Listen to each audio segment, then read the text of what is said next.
कुछ दूरियां बना के रख ए दोस्त, कहीं मुझे तेरे और तुझे मेरे ऐब दिखाई ना दे।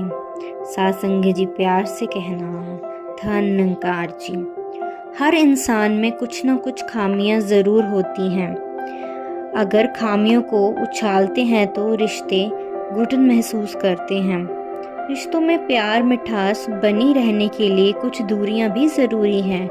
जैसे कि फरमाया गया है, प्यार की नज़र से देखें, जूम करके नहीं। जिस प्रकार हम किसी की फ़ोटो को जूम करके देखते हैं तो चेहरे की खामियां भी नज़र आती हैं। ठीक उसी तरह रिश्तों में अगर हमारी नज़र किसी से व्यक्तित्व या किरदार को जूम करके देखती हैं, यानी अगर हम अनावश्यक तरीके से जानने और समझने की कोशिश करते हैं तो रिश्तों में तकरार खटास बढ़ने लगती है।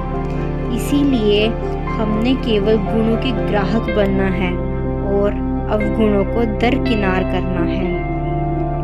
गुण सब में ही होते हैं, बस देखने वाली नज़र बना। गुण इकट्ठे करने की अब तू आदत बशर बना। संपूर्ण हरदेव वाणी शब्द संख्या 195। सुरक्षित अंतर रखिए, टकराव से बचिए।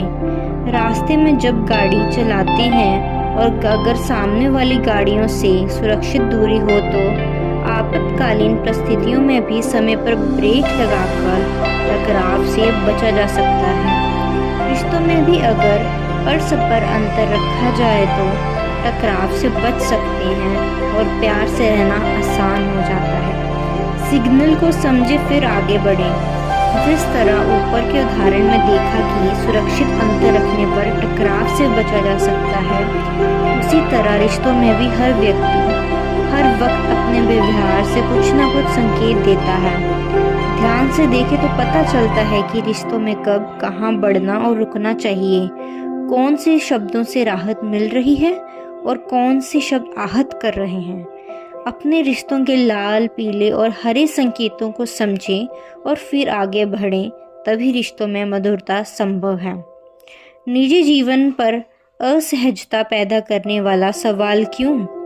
पता नहीं क्यों दूसरों के निजी जीवन के बारे में हमें अधिक रुचि रहती है और हम ऐसे सवाल कर बैठते हैं जैसे दूसरा व्यक्ति असहज होता है, संकोच महसूस करता है, जैसे कि आपकी शादी क्यों नहीं हुई, आपकी नौकरी क्यों नहीं लगी, आपका परिवार क्यों नहीं बढ़ा आदि। इन सब का जवाब देना उस व्यक्ति के लिए कठिन हो जाता है।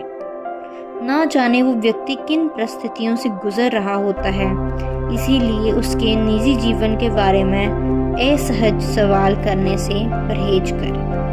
सासिंग जी प्यार से कहना, धन्यकार जी।